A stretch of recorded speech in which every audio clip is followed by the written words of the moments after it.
Welcome to Kishore academy. Hello students, உங்களுக்கு ஒரு important update என்னென்னா 12th ஸ்டாண்டர்ட் எல்லா குரூப் ஸ்டூடெண்ட்ஸுக்கும் நாங்கள் ஒரு வாட்ஸ்அப் குரூப் மேக் பண்ணியிருக்கோம். அதோட லிங்க்கு கீழே டிஸ்கிரிப்ஷன் பாக்ஸில் கொடுத்துருக்கோம்.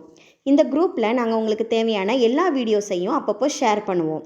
இந்த குரூப்பில் ஜாயின் பண்ணுறதுனால உங்களுக்கு என்ன பெனிஃபிட் அப்படின்னா, உங்களுக்கு தேவையான வீடியோஸை நீங்கள் யூடியூப்பில் போய் சர்ச் பண்ணணுங்கிற அவசியம் இல்லை. உங்களுக்கு தேவையான எல்லா வீடியோஸையும் நாங்கள் இதில் ஷேர் பண்ணுவோம். நீங்கள் இதிலேருந்து ஈஸியாக எடுத்துக்கலாம். எக்ஸாம் டைமில் இது உங்களுக்கு நல்ல யூஸ்ஃபுல்லாகவும் இருக்கும். நீங்கள் நல்லா மார்க் ஸ்கோர் பண்ணுறதுக்கு இது ஹெல்ப்ஃபுல்லாகவும் இருக்கும். வாங்க வீடியோக்குள்ளே போகலாம். இன்றைக்கி நம்ம என்ன பார்க்க போகிறோம் அப்படின்னா 12th standard public exam June 2024 computer application Tamil and English medium ஸ்டூடெண்ட்ஸ்க்கான கொஸ்டின் பேப்பர் 1 by 1 பாருங்கள்.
Thank you.